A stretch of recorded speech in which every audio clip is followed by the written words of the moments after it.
Pribic. Welcome to Psychedelics Today. Really excited to have you here. I know Joe was just featured on your podcast, Modern Psychedelics, which is exciting. So I'm excited to have you on Psychedelics Today and to chat with you today.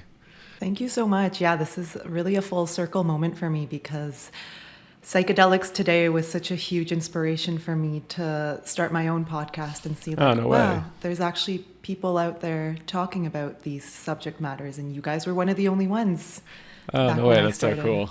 Yeah. So thanks for having me. Yeah, of course. That's so cool. Yeah, I always love hearing those stories, like how the podcast has like influenced people or how it's like impacted people's lives. It's really special. I think that's why we continue to show up and keep doing this. Yeah, you guys are OG. Yeah. Awesome. Well, yeah, we'll have you tell the listeners a little bit about who Lana is. Sure. Yeah. It's been a while since I've done a podcast, so I don't know where to start today. And honestly, I quit caffeine several months ago and I accidentally ordered not decaf today. So I'm a little jittery. I'm going to warn your audience. But yeah, so my name's Lana Pribic, and I am most known as the host of the Modern Psychedelics podcast, which is going on about 4 years now. Congrats. And thank you. And over there, we really take like a approach around helping more the individual and the personal journey of growth and transformation. And that comes from my work as a ICF professional life coach. So I really work like one-on-one with people to help them evolve and transform their consciousness and just live highly conscious, high consciousness lives, not just while they're doing psychedelics. So a lot of my work is around integration, and the deeper that I get onto this path, the more and more passionate I am about, honestly, the integration and the everyday and like living life, like living this gift of life. And I definitely have my own story that I've shared extensively about on the podcast, so I won't get too much into it, but just to give you like the highlights, I guess. I was born in former Yugoslavia. 6 months later, war broke out there. It was a pretty significant conflict, and my family immigrated to Canada, and so we've been living here for about 25 years, and a lot of my journey with psychedelics has been healing a lot of what came out of the immigrant experience and just being othered and different, and what really led me on the path was a massive heartbreak that I went through at the age of 29, which just cracked everything open, and I got to work, and it's been a beautiful journey of working with medicine and becoming a coach and learning from amazing people in the space. Awesome. Thanks for sharing that. 29. Yeah, you're in the midst of that Saturn return cycle. Yes. Yeah. So glad that's over. Yeah, it's always a tough period for a lot of folks. I had a pretty tough time during that period as well. I think it's very transformative if you're able to hold that. Yeah, if you really lean into it. I never thought I would say, like, I'm so happy to be in my mid-30s. But I am. Yeah, got past that phase of your life. And, yeah. Awesome. So, yeah, I'd love to hear a little bit more about your entry into psychedelics. How'd you find psychedelics? How'd your path really start? Yeah, it started a long time ago in the rave scene. So I have been working with medicine in different ways, or let's say back in the day, I would call it doing drugs. Honestly, just out of like curiosity. So the first time I did MDMA was on my 20th birthday. So it's been, 13 years since the first time I consumed a mind-altering substance other than weed, which, I probably smoked in high school. And that was just out of pure curiosity.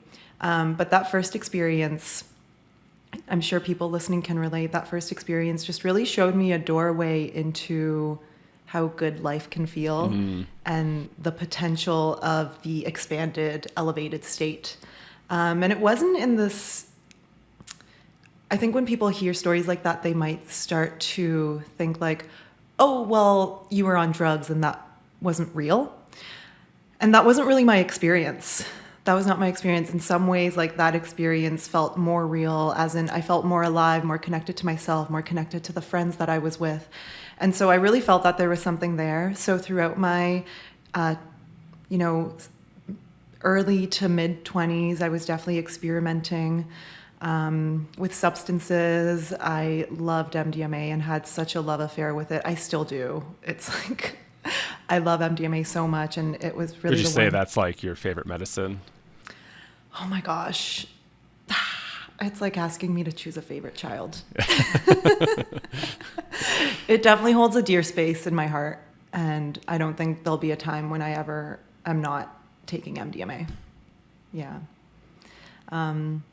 Yeah, and there was definitely like some destructive use, not just with MDMA, but with other substances in the early mid-20s that I learned a lot from. And I'm actually really grateful that I went through, because I think those experiences brought me to the place where I am now, focusing so much on intentionality, not just in ceremonial, clinical, healing, transformative spaces, but also in recreational spaces, in the rave space, in the party scene. Like I'm about all of that.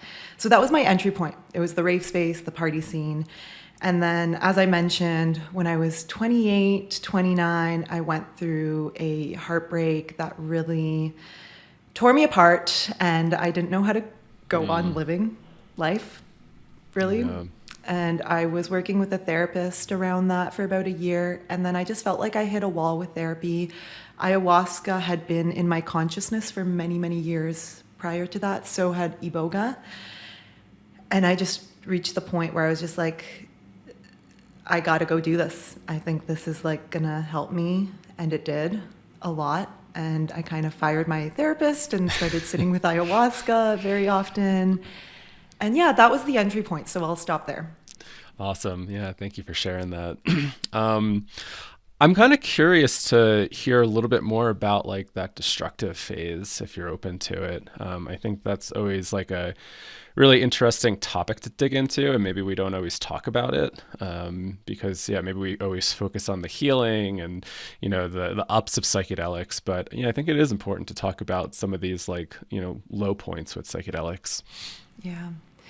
Yeah, thanks for bringing that up. And even as you're asking that question, I can feel this like contraction in my chest, because I do want to share, and then I'm also, a part of me is kind of worried and on guard that there might be some judgment around my sharing of this. So, I hope that people listening receive this. Whatever feels comfortable. Yeah. No, I hope for people to receive this with an open heart and compassion. But yeah, like my early 20s after my teenage years were very, very difficult for me. And I really had no sense of self. I really spent my entire life trying to fit in.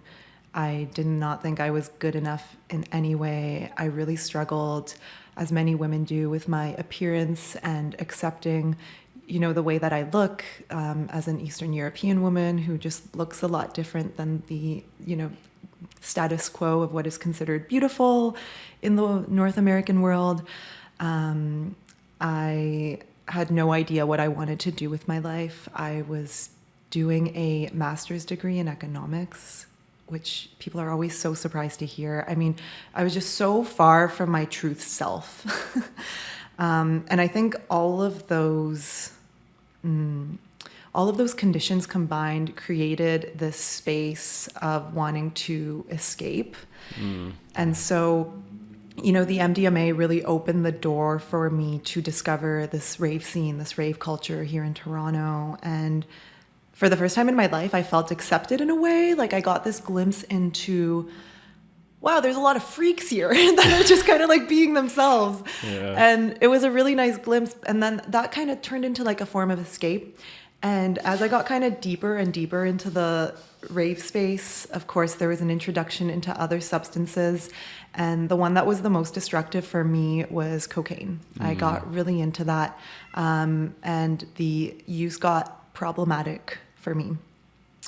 And I went through the ups and downs of using that substance in my mid-20s. And I guess it was the medicine I needed at that time. But I had an awakening one day, and I just realized, like, I need to stop. I don't like being this person who is up until 10 o'clock in the morning consuming this, like, not knowing when to stop. I felt like it had power over me. Yeah. And I was starting to feel into the life that I wanted to live a little bit more, and this was not it. And so the first thing I did was I kind of abandoned my friend group at the time because I realized that the group that I was hanging out with was enabling this behavior. And I also really struggled with alcohol a lot. I think alcohol abuse is very strong in Eastern European culture, definitely in my ancestral bloodline. And so that was another substance that I struggled with. And I mean, I don't know what else to say other than I had no control over who I was, being under the influence of that. And it was almost like this demonic energy took over me. It was like my darkness was being expressed, but not in a healthy way. And I just felt completely consumed by it. And that's just a small piece of what I was able to like heal and overcome through my engagement with psychedelics. Yeah. Thanks for that vulnerable share. And was it through psychedelics where did you have a psychedelic experience to be like, what am I doing? Or was it just like kind of hitting these lows and you're like, I need to make a change, and then psychedelics kind of followed after that? Yeah, around the same time that I was stepping away from the cocaine and alcohol, I'm laughing as I say cocaine because I'm just like, I can't even believe that I would just never touch it today. There's lots of people that love it. I know, so. And they can have I have friends who have totally healthy relationships with it. I'm just not one of those people. Yeah. They do it once a year, a couple times a year when they go out and do stuff, and totally healthy relationship. But I also have the friends that say the same exact thing as you. It's like something takes over. And it just becomes like a downward spiral. I think in a way I was drawn to that at that time because that darkness was actually wanting to come out and wanting to make itself known. Yeah. So no regrets, because it allowed me to see wow, there's some really dark shit inside of me that needs to be looked at. And so I think the psychedelics were kind of the opposite experience of that, where the alcohol and cocaine were kind of like this numbing, escape, destructive, downward spiral. The psychedelics, I started really with the MDMA, then mushrooms, then LSD in recreational spaces before going to the ayahuasca ceremonially. I think that they offered me this glimpse into an expanded state rather than a contracted state. And through that expanded state, I kind of finally started to explore this connection with something deeper within myself, but also something deeper in the universe. And I just didn't get that from the alcohol and cocaine. Yeah. And so, it was just following these little breadcrumbs over the years. Yeah. It's interesting that you said it almost felt like something needed to be expressed or coming out. One of my dear friends and colleagues, Dr. Ito Cohen, we've talked about this sometimes when we've done classes around these archetypes can sometimes just possess us. And sometimes it's the archetype needs to fully express itself and work itself out. And I think, as you started off, I hope there's not a lot of shame here as I share, but, I don't think we should be shameful around some of this stuff, right? It's the human experience, you're also dealing with so much at that age, right? And it's how do we hold the container for that without a lot of judgment or shame? Because I think that's where the cycle starts to then, become more intense when we get in those shame loops and those guilt cycles. Yeah.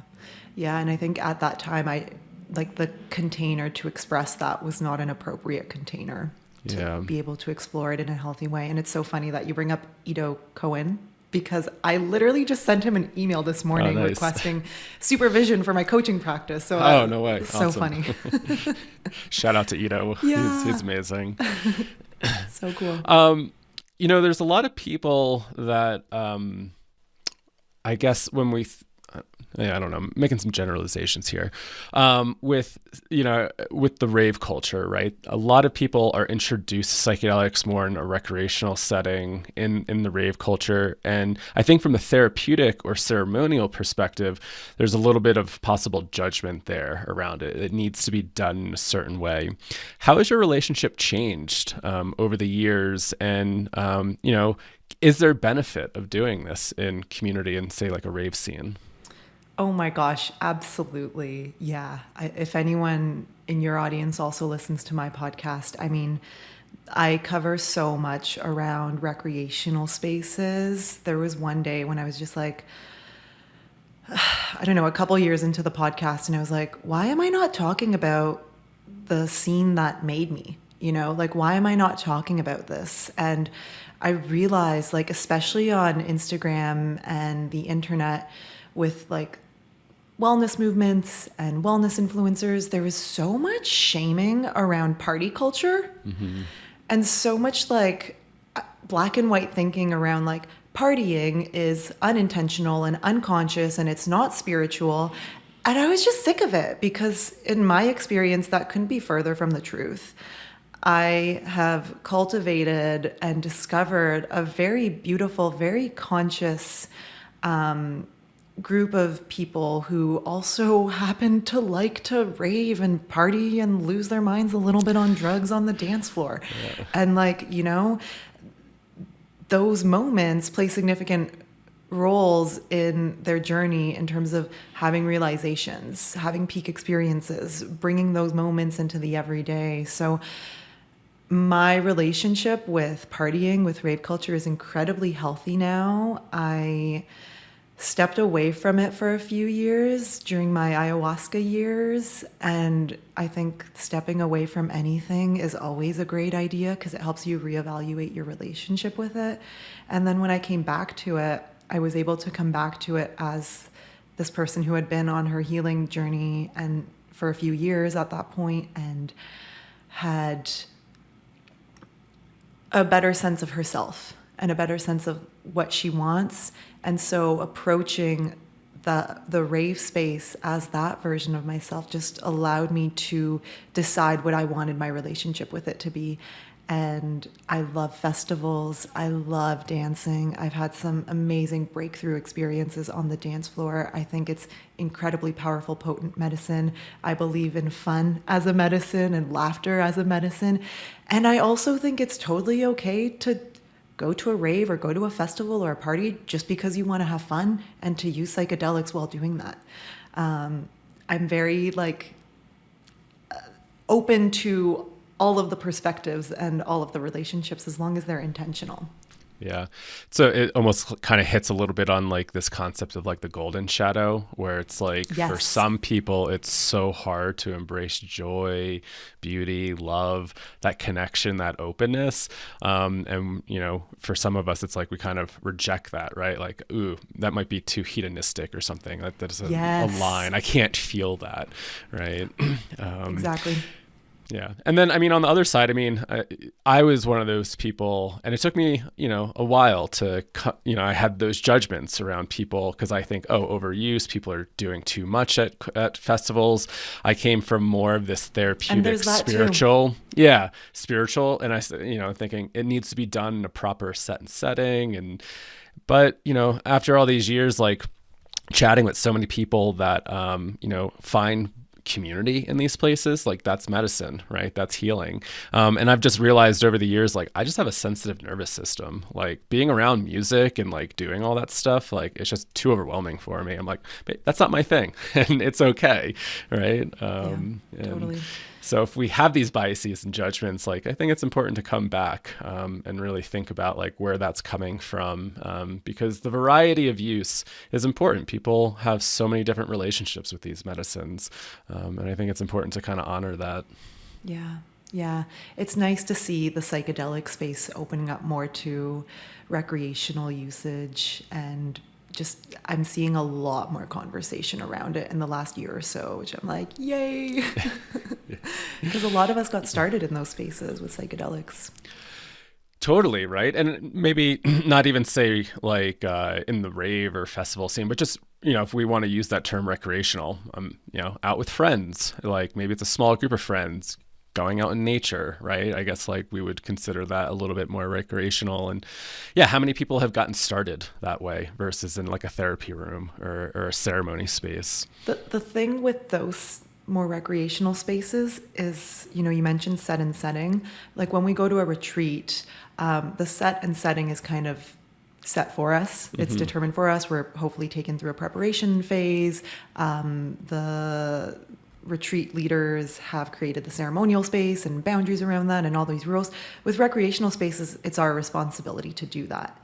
And I think in the cases where there is, let's say, more destructive usage, which I totally understand because I've been there, I think that there is a lack of care and intentionality around creating your set and setting and being mindful of just going into the experience. Yeah. Yeah, and I guess, a lot of people just starting off don't really understand that, right? Maybe they haven't had some education around it or understand that concept of set and setting. Mm-hmm. So important of what we're doing, right? Getting podcast education out there and educating our audiences around this. And so has your relationship changed to medicine since being more in the ceremonial spaces, and how has that changed over the years for you? Yeah. It's a yes. It's definitely a yes. It's changed over time. And I think it's something that's it's a relationship that's very alive. So it's changing in this moment. It's changing today. It's changing all the time, and it will continue to change and evolve. And I think the Modern Psychedelics podcast is an amazing documentation of how my relationship has changed. There's just so many nuances, and I love to explore the nuances. I think probably the thing that's the most alive for me right now and how that relationship is changing, if I were to just drop in about what is transforming about my relationship with medicine in this moment, it's this idea that, gosh, medicine is really not the be all and end all, and it really doesn't solve our problems. And there's never going to be, I'm coming to accept that there's never going to be a moment of having a single experience and being ready and prepared to take on everything that comes at us. Yeah. It's just this continued, constant process of learning and facing new problems and evolving ourselves. And, honestly, also not declining. What's the word? It's one step forward, two steps back. There's also these moments where we feel we what's the opposite of grow? A bit. I always think of rebounding or relapsing. I know people hate that term, relapsing. Yeah. Yeah. It's there's also time when the growth is constricted, or it feels like you're not growing and you're taking a step back. And I really try to hold the perspective that even those moments are moments of growth because we can continue to learn from them. So I hope this is making sense because it is just so nuanced. But totally. Yeah. The analogy I like to use for that is, I think it's an old Zen koan or story about walking down the street, falling in a hole, getting out of the hole, walking down the street, falling in the hole, getting out of the hole, walking down the street, noticing the hole, falling in the hole. And then it just keeps going until you end up, deciding to pick another street to walk down.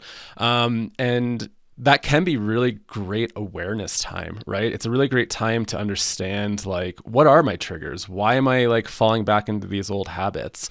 And I think if we bring a more mindful approach there, those are actually some of the best learning opportunities for our growth, I think.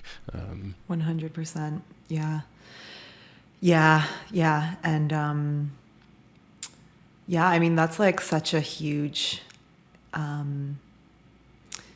perspective that I want to instill with my body of work on the podcast, but also working with clients as a coach, right? People come to me all the time in moments of being in the hole. And it's okay, what do we do here? So holding that perspective that, okay, what can we learn from this? And what tools do I actually have to get out of this hole? Yeah. Maybe it's not a hole. Maybe I think it's a hole and it's not a hole. I mean, yeah, there's so much there to explore. I guess how do people I don't know, when you're coaching folks, how do you help people deal with those situations when they arise?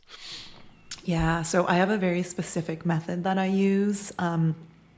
It's a map of consciousness called the 7 levels of energy, or the 7 levels of consciousness through IPEC, which is a coaching institution. Are you familiar with David R. Hawkins' scale of I was going to say, it sounds like Hawkins' scale a bit. It's, I'm not familiar. Somebody gifted me all of his books. I never got through them. It's shockingly similar to that. So I think IPEC took many different modalities and methods, including David R. Hawkins' scale of, I don't know if it's scale of consciousness or it's scale of emotional frequency. People listening will probably know. It's very similar to that, where like our level 1 consciousness is victim consciousness, level 7 at the other end of the spectrum is creator consciousness. And the theory is that we all have access to these different perceptual lenses that we can approach life through. And some of them are more destructive, some of them are more constructive. So the work that I do as a coach is actually energetic transformation from the inside out. It's much deeper than mindset work. It's tied to like belief system work and looking at our beliefs and the level of energy, the level of consciousness that our belief systems are rooted in, and helping them to just recognize where they're coming from, how they're approaching life, how it's holding them back, helping them to release those blockages. And then when we release that and create the space, we fill it with something new that's more empowering and will help them to get to where they want. Yeah. So I guess in like an example of had a really profound session, I come back and I start eating just packets of M&Ms when I said I was going to, eat healthy. And then I get stuck in this cycle of like, shaming myself. What the hell am I doing? And then that, like, yeah, how would you approach that? How would you help me kind of get through that? Yeah, wow, been there. The health and wellness journey, oh my gosh, during integration is ongoing. So let me get this right. So you have a profound psychedelic experience and you have all these breakthroughs, but then you go back to life and you start you realize that these patterns of self-sabotage, specifically with like unhealthy eating, are still present. Yeah. So yeah, that's like a very common experience in different ways. Maybe it's not with healthy eating per se, but I mean, I would help the client to identify the main takeaways of the session. And then, I don't know, I would probably, it's so dependent on the client, but I would probably like look at those takeaways and messages and then try to pull out and weave out these like deeply held beliefs and maybe even like subconsciously held beliefs and ideas about, let's say, living a healthy life, if that's what we're working on with the eating, that they might see to be true, and help them to bring an awareness to that and kind of poke holes into like, maybe this isn't fully true. And then through that, release that idea, those beliefs, and then see how we can replace it with the insights gained from the journey. Yeah, that would probably be like in general how I would handle something like that. Yeah, interesting. Yeah, thanks for that. You just kind of mentioning like, starting at that low level of like victim consciousness. I mean, I went through this a little bit, like after, doing a really great dieta and, coming back and having, trying to keep my eating clean after ceremony. And then, just realizing like my environment is really triggering and it's like having me do this. And then I notice myself kind of go into, oh, am I just being a victim of my environment? I'm letting that overtake me. How do I just like, become more in control of the environment that I'm in? And that was really hard, but it was really great kind of like insight to be like, oh, wait, no, I do have control here. I am kind of like operating in this other thing. I'm like letting the environment dictate me, but environment does dictate a lot of us, right? But how do we maybe get out of that mindset to take a little bit more control of the situation, which is hard. It's really hard to do. Yeah, so you're speaking kind of around like, to use my coaching language, outer energetic blockages, right? Yeah. The environment that you're in, the space that you're in. Maybe it's like your kitchen or the household that you're living in, or even like the sound, the city or area. Like maybe you live in a food desert.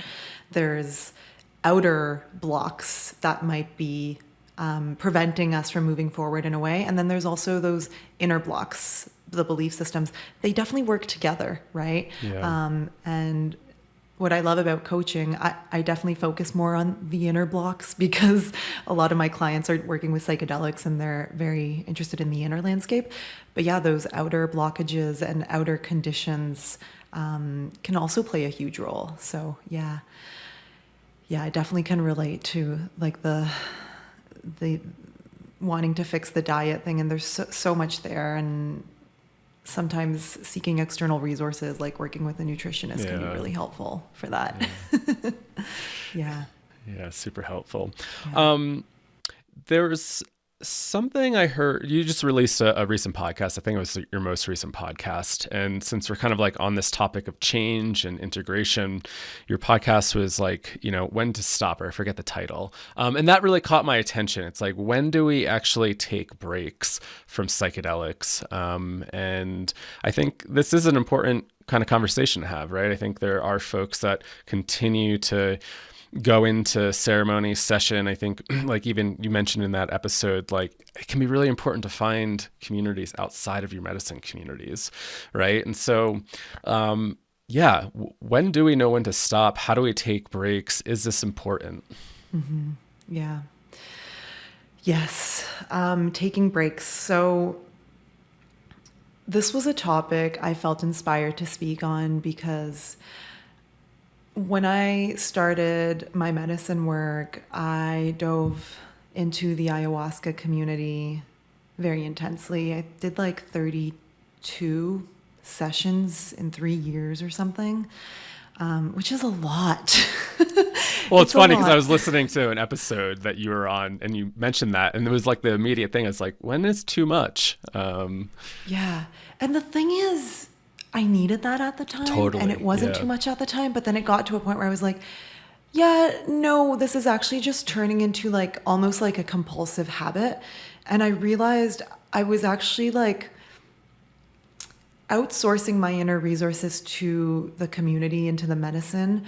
And instead of really diving into the integration work, I was continuing to go back to ceremonies. And after I had my experience with Iboga, I took a 6-month break from any medicine. And then most recently, after 5-MeO-DMT, it'll be a year in November that I haven't done anything. So I've had like a very up and down journey with like really indulging in the work and then taking breaks. I'm learning so much about no medicine being the best medicine right now. What happens is when we have a very, very, very, very powerful experience, if we do not create the space in our life to like really, really ground that in, I think we miss a lot of the potential that the experience can like lend to transform our lives. So I will often see, I see this in other people because I see it in myself, like having a very big experience and then going to do something else like very soon after and not creating space for integration. So that's really what inspired me speaking on this topic, was the importance of creating spaciousness for integration. And sometimes I think integration can be more medicine when the journeys are kind of building upon each other. And then sometimes it's like space is what is needed. So yeah, that's kind of what inspired it. I think that was your question around that. Yeah. Yeah. And well, I think this is just a really important conversation because I feel like when we're in these psychedelic communities and little bubbles, that there might be kind of like that pressure to constantly keep doing stuff or engaging in the medicine or doing the work. And I think these are like really important conversations to have, to say it's okay to take a break. It's okay to take months off, a year off, a couple years, right? I'm always reminded, like, there's a lot of judgment, and I don't know if there still is, but there's a lot of like critiques years ago around how people found out that Terrence actually stopped taking mushrooms at some point. I guess he had a really, really difficult trip and just had stopped taking mushrooms. And then he ended up, I think, developing brain cancer and couldn't end up, doing that stuff. But it was like, oh, here's somebody that's constantly talking about this stuff. Like, how could he ever take a break or like stop engaging in it? But, I think when we've had these really profound experiences, I come back to something Jeremy Narby said on our podcast a while back. He's like, ayahuasca gives you so much information that it could take you like 6+ years, or I think he just kind of tossed out that random number, but he's like, it gives you a lifetime of information that you can continue to work on. Like, why do you need to keep going back and back and back? And then like on the flip side, there's also judgment around people going back. Like I remember when I was really deep in it, I did feel judgment from others around like, wow, you're going again, you're going again, you're going again.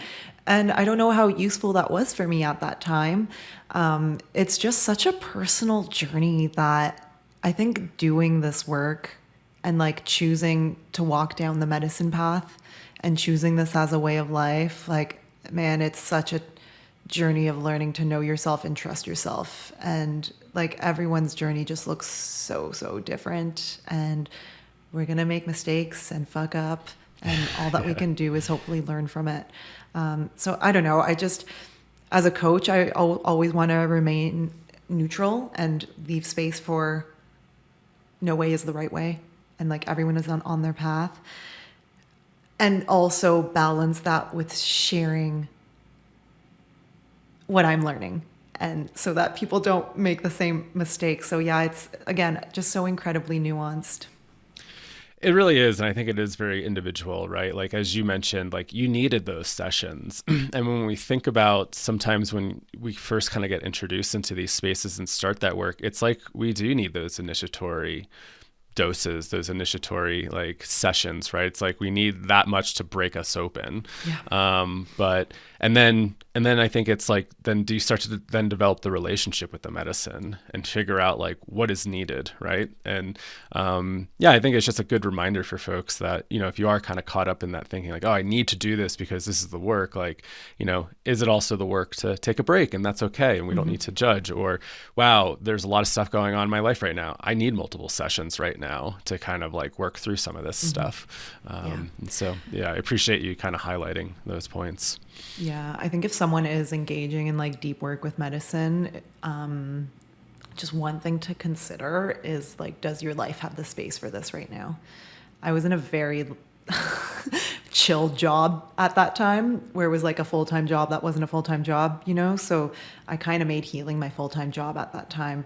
Was I like working a 9-to-5 that required so much of my time and energy? I don't think my life would have had the space for that. And again, up to each person to decide that. But like a big question is, does my life have the space to hold this work and this opening and this rawness and the unpredictability of what may come after a session?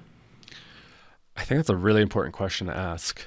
Another question sometimes we like to ask, it's like, are you in a place in your life where you could shake the ground a bit? And it comes back to that, right? Like, do I have actually space to do this? Like if things fall apart, which, sometimes that happens, right? Things get really amplified and intense. Do I have the space to really hold that if it starts to get shaky? Yeah.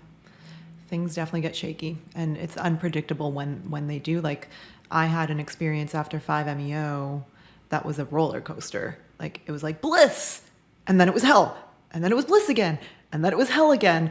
And you just don't know. You cannot predict what will happen. I think I heard you talk about the mundane and just trying to find the medicine, the mundane. I wonder if you could speak a little bit to that. I interviewed Jules Evans. Have you guys had him on your show? Not yet, no. Not yet? Okay, yeah. I interviewed him and he brought up this book called After the Ecstasy, the Laundry. I haven't read it yet, but it definitely planted a seed in my mind. Is that by Jack Kornfield? I know he... Yeah. After the Ecstasy, the Laundry. Again, like when I first started, like life was about ayahuasca ceremonies and the ayahuasca community and being in that world. And I guess like as I've matured on my path and been on the path for longer, I've just come to realize that life is happening here and life is happening now. And after my experience with Iboga, the biggest takeaway was honestly like just how precious life is. And after my 5-MeO experience, again, like that truth became just so much deeper than it already was. And that's just how I want to live my life, is to be present and to be experiencing my life. And yes, psychedelics and medicine are a part of that, but like, so is cooking myself a beautiful meal on a Friday night. So is taking care when folding my laundry and putting it away. And like, so is choosing out an outfit for the day. So is making myself a cup of coffee. So is going out for a walk. So is like taking the trash out. Like, it's all part of this experience of life. I'm not necessarily a believer in past lives or the idea that we're going to get another chance, because we're not. Like, I will never be on this planet again as this person at this time experiencing this life. Whether I reincarnate or not, like, I've got this one shot.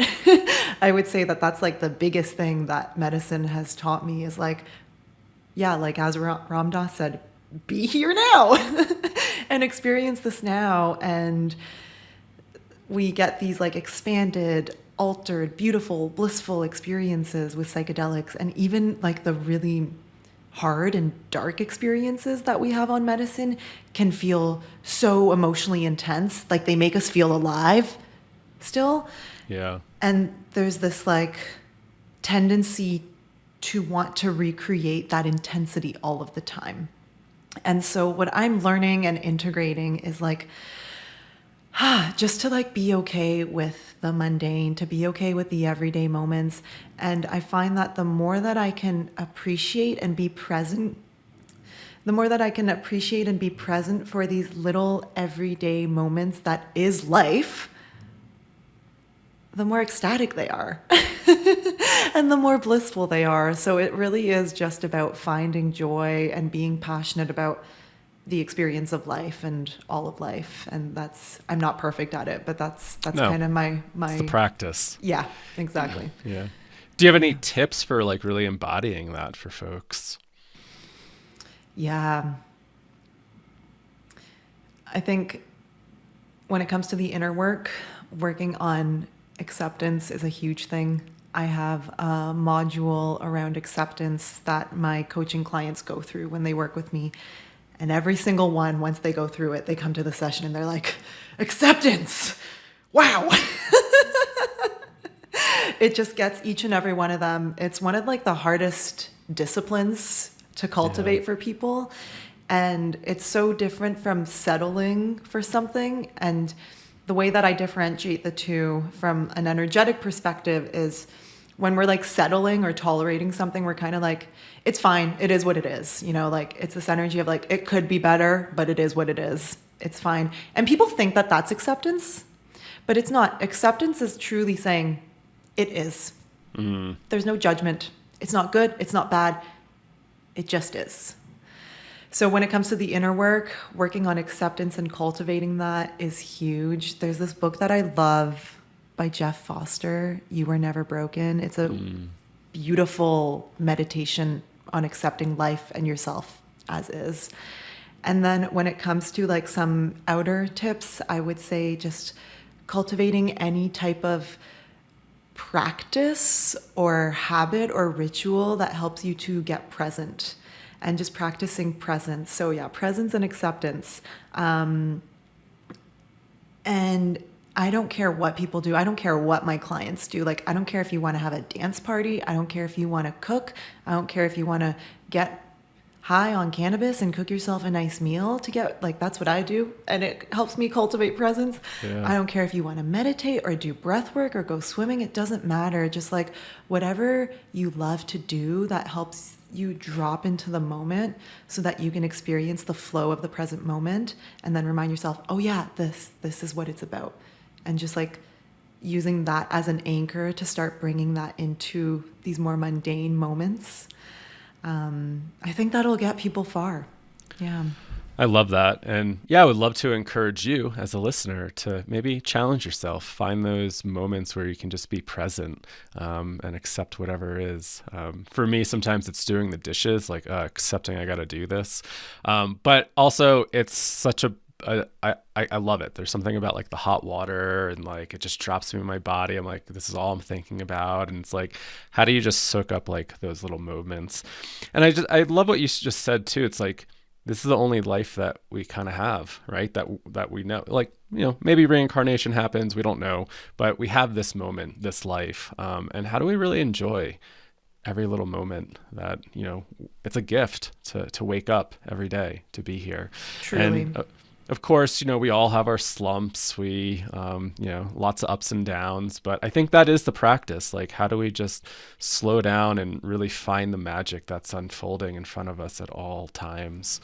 That's what it's all about. Like, honestly, that's what it's all about. And like, I think coming on to this medicine path and coming to psychedelics, at the beginning, it was all about healing the trauma and, recognizing those self-destructive narratives and transforming those and, going through that whole journey. And of course, that's an ongoing path, right? Yeah. But like what we're speaking into right now, like really just living life and appreciating it and being present for it, that's the work for me right now. And I think that's the work for a lot of folks at some point after they've kind of like cleared the trauma enough to stop living in the past and wanting to be in the present. And those are the types of people that I actually work with as a coach. And like, that's the point in the journey that excites me the most, because that's where the potential is and the possibility is, and where you can like really arrive and be like, this is who I am, and this is who I want to be, and this is how I want to experience this life. And like, how do I create that? And we can create that in every moment, not just in like the big shiny moments that we share online and like share on the podcast, but like it can be in those quiet moments when you're home by yourself on a Friday night. Yeah. Just being with yourself. Something that just popped in my head when you said like getting past the trauma, like, when does the healing stop? Does it stop? How do we conceptualize that? Yeah, I love this. I was driving to a festival from Toronto to Quebec a couple weekends ago, and my medicine sister friend and I were having a rich conversation about this. So I think I have some thoughts to offer. Yeah, her and I came from kind of opposing views, where I was like, she was saying like, it really never ends, which I agree with on some level. And I was kind of coming from this angle of, well, there's a point along your healing journey where you are able to arrive home to yourself. And even though you're not 100% fully healed, that trauma is not like getting in the way of you experiencing your life as much as it was, right? So while healing trauma and working through the hardships of life are going to be something that we consistently have to deal with, because like once we heal that, something else happens. Like, I'm lucky enough to have two parents that are still alive. Like I predict that when they die one day, which is going to happen, that's going to be a huge healing journey.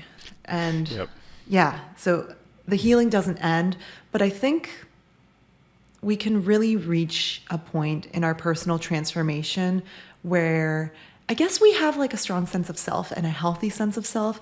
And we're like aware of our past and how it's shaped us, where we know where we are today. We know who we want to be. We have an awareness of our ego and how it shows up and when it shows up. And when we get to that point, there's like this opening where people feel ready to like move in a different direction in their life. Like they're kind of like ready to leave the past behind. So that's how I differentiate like being on the healing journey versus being quote unquote done with it, even though we can never be fully done with it. Yeah. I had this friend, we were driving one time, and their friends they were asking me about some, I was talking about like breath work and the, birth trauma. And this person was like, I've gone to enough therapy. I'm sick of digging up the past. I'm good where I'm at. I don't need to keep digging this up. I got thinking about that. I mean, being trained as a therapist and wanting to, heal those traumas in the past, like I'm like, maybe there's some more work to be done there. But, I've thought about it and I'm like, yeah, when is it that we just kind of accept what has happened? And we don't need to keep like ripping the Band-Aid off or opening up those wounds, and really just finding, again, I think it's coming back to these moments in the present where it's like, okay, I'm here now, and like just being able to enjoy those little moments. And there's so much nuance there too, because people can say that and truly mean it. And then people can say that and it can be a form of like bypassing. Exactly. Yeah. So again, the nuance. Yeah, no direct rule book here, right? Like individual, we're all just, we're so complex, and it really depends on what's going on in our lives. But but I think these are like important conversations to have, right? Because sometimes it's like, maybe we're not even aware that, maybe I don't need to go back into this right now, right? Like maybe somebody is listening and they've dug this stuff up over and over and over again, and they're feeling like, maybe I'm feeling okay with this, but maybe the healing's not over. I need to keep doing it. It's like, maybe it's okay to just leave that for a bit, right? There was this concept I came up with a couple of years ago. I haven't heard anyone use this term before, so I think I came up with it. At least it came from my head. I called it the healing trap. And it's exactly that idea. And I was in this healing trap when I was doing those 30 plus ayahuasca ceremonies. It was like, well, I got to keep going, and I got to keep digging, and I got to keep healing, and I got to keep exploring. And it's like, I realized one day that hole is infinitely deep. Even if it was possible to get to like the root of the root of the root of the root of all of my traumas, then there's like my ancestors and my lineage, and then humanity, and then the collective. So it's like holding that knowing. And then what happened with the way that I was in the healing trap as it relates to drinking ayahuasca, it was like, I was almost like telling myself this narrative, like as an excuse or a reason to keep going back to the medicine. It was like the reason why I allowed myself to keep going back for more and more and more and more ceremonies. Right. So yeah, I think that's definitely a phenomenon to be aware of, because what was the thing that stopped you from doing that, or what changed your path there? What changed my path was I realized that there was these subconscious benefits that I was gaining from engaging in this healing trap that were actually keeping me stuck. So the subconscious benefits of remaining in the healing trap and honestly holding on to this victim energy in a way was that it kept me from moving forward in my life. And when I thought about moving forward in my life and creating something and like really building the life that I've always wanted, that was really scary to me. And I was like, whoa, that's going to be a lot of work, and I'm going to have to confront myself. And like, there's all these ways that I don't believe in myself. And it's actually a lot more comfortable to just stay here and to like keep healing and digging, because at least I know how to dig. Right. Yeah. And then, Carolyn Miss, are you familiar with her work? No, I don't think so. She's like this really hard ass spiritual teacher. Like she's kind of like no bullshit. She has this series on Gaia. And one of the episodes is called Why People Don't Heal. And she talks all about the benefits of this victim energy, right? It draws sympathy from people. It draws support from people.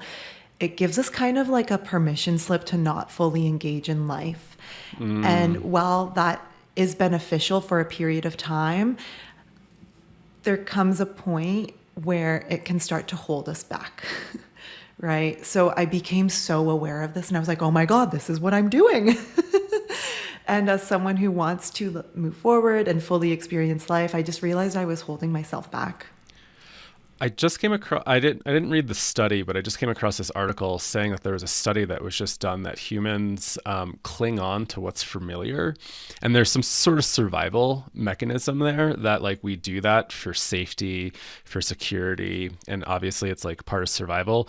but it like keeps us trapped, right? Keeps us maybe in like toxic environments, relationships, and growing is really difficult. But it almost does seem like there is something within the human condition where we cling to what's familiar, even though it could be, you know, completely harmful for us, right? Like, and it's just so interesting that we do that. I mean, I know I do that too. I'm like, oh, this is like more familiar. This is more comfortable. I don't need to like change as much, but it takes a lot of courage to kind of step forward and try something new, which is sometimes terrifying, of letting go. Applauding all the people out there doing that. Yeah. Yeah.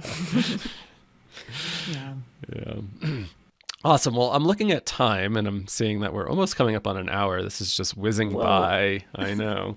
And I know you have some exciting news about a product that you're launching. So I would love to hear more about this. And Yeah, thank you for letting me speak on this, because it's been a long time coming. And honestly, I haven't really shared it with anyone. I've been keeping it very close to my chest, but I am launching a product that is a supplement, psychedelic adjacent product. And I think a lot of your audience probably know about Kanna. It is a succulent, a flower that grows, or it is the flower of a succulent that grows in South Africa. And yeah, it's a beautiful, beautiful medicine that, you know, people in the psychedelic space are kind of using as like a microdosing tool. So working with it in a way that is similar to doing a microdosing protocol with LSD or psilocybin. So you add it on top of what you're doing? No, you would kind of use it the same way as mushrooms or LSD. It is synergistic with mushrooms, but you would just use it as like a daily supplement, and it provides very similar benefits to microdosing mushrooms or LSD. And the thing that really inspired Kna Wellness is the name of the company. The thing that really inspired Kna Wellness was, so I have a 65-year-old Eastern European mom. She went through a cancer treatment a couple of years ago, and, you know, knock on wood, she survived and is cancer-free. But that really put her on a journey of focusing on her mental health and her stress in her 60s. And she's just like an old school Eastern European woman who, like, that was just never something that she cared about or thought about or like was ever on her radar. But the cancer diagnosis was like a huge wake up call for her around like how stress can impact a lot of things physically, mentally. And so I was able to get her to an ayahuasca ceremony, which was really cool. That's amazing. And she microdosed mushrooms for a while, and it was okay for her. But then I introduced her to Kanna, and she uses Kanna every week, a couple times a day, and it's been so helpful for her and her anxiety. So I actually started the brand with my mom. And that's amazing. Yeah, we're really excited about it. And it's a beautiful, beautiful little plant that is just so gentle but effective. And our extract is incredibly potent. It's 8 times more potent than Kanna you can find on the market right now. And we're just really excited about it. Congratulations. And is this kind of focus on the microdosing, or can you take it a little bit more in like higher doses? And what's that like? Yeah, so the product is an extract. So you receive a powder with a little scooper, and measuring guidelines, the dosage is 25 to 50 milligrams to take it like as a daily support. However, I do have friends who have experimented with using Kanna in a more recreational way at a higher dose, 75 to 100 milligrams. And they have had success with that. And, the cool thing about this particular formulation of Kanna is that it can be taken intranasally. And Kanna has actually helped people get off of cocaine because it provides that kind of stimulating, uplifting, energizing effect in a very gentle, non-jittery way. So I quit coffee after 5-MeO, and I used Kanna to kind of bridge that gap of getting off of the coffee and getting used to living without coffee. And Kanna was so helpful for me because it's non-addictive. It isn't jittery. It's not like stimulating, but it is uplifting. It's very gentle. It's heart opening, and you can use it every day. It's non-toxic. It's a legal, regulated product in both the US and Canada, and it's sold as a health supplement. However, the stuff that you can get like at Whole Foods or whatever, is not potent enough. The alkaloid profiles are not potent enough to provide a felt effect, whereas our extract is going to provide people with that felt effect. Oh, awesome. And I've always heard people say like at those higher doses, it's almost like a gentle form of MDMA. I think I've only had it a few times. We had some like past podcast guests ship us some, but they used, I think they had like electric daisy in there, which made your mouth all tingly. I don't know if I noticed it too much, but I did like the tingly mouth sensation, which I don't think I don't think Kanna provides that, right? Yeah, I know there's other things that have provided that tingly mouth sensation. Yeah, no, people refer to it as like nature's MDMA, and like there's some truth to that, but it's also much more gentle than MDMA. Yeah. Oh, that's amazing. Well, congratulations. I'm sure that's really exciting. If people are interested, like, is this going to be launched pretty soon? Can people find out about it? What's the website? Yeah, so it's KannaWellness.com. So Kanna is Kanna. And then Instagram is KannaWellness.co. This is a brand new business. It's not even fully launched yet. I actually wanted to speak on it today because I'm like, okay, this is going to light a fire under my ass to actually get the website up. Like, we have all the product ready to go. I just need to do a few things with the website. So by the time this is up, I'm hoping that our website will be up. But as of right now, we're just launching in Canada and serving the Canadian market because there's not any Kanna companies that I know of in Canada where I live. And yeah, hopefully we'll expand into the States, just seeing how it goes. But yeah, this is very much a soft launch, and it's my first product. So I'm learning a lot about that. Yeah. But it just felt right and so aligned, and it's been such an effortless, easy process to bring this idea to life. Amazing. Yeah. Congratulations again. And so we're getting at time, but I'm just so curious to maybe hear a little bit more about your relationship with your mother and how it sounds like your psychedelic use has really impacted her, and your journey has impacted her. And it's amazing to hear that you're starting this company with her and this. And so, I would love to just hear a little bit more about your journey and how it's impacted your relationship and has impacted her. Oh, thank you for asking this question. I love it. My mom is my best friend. I didn't have the best relationship with her when I was a teenager. I mean, what teenage girl did? But I don't know, as I get older, I feel so protective of my mom. I've learned so much from her. I owe like all my best qualities I got from her, and I see myself in her so much. And ever since she got cancer, I've just been very, very protective of her. And she, over the years, has become just such a supporter of me doing my work. I mean, when I say Eastern European, just to like paint people a picture of that, like, drugs of any kind are not cool with most Eastern European people. Like, alcohol's okay, and alcohol is, celebrated, and it's used, and people are very, very comfortable with it.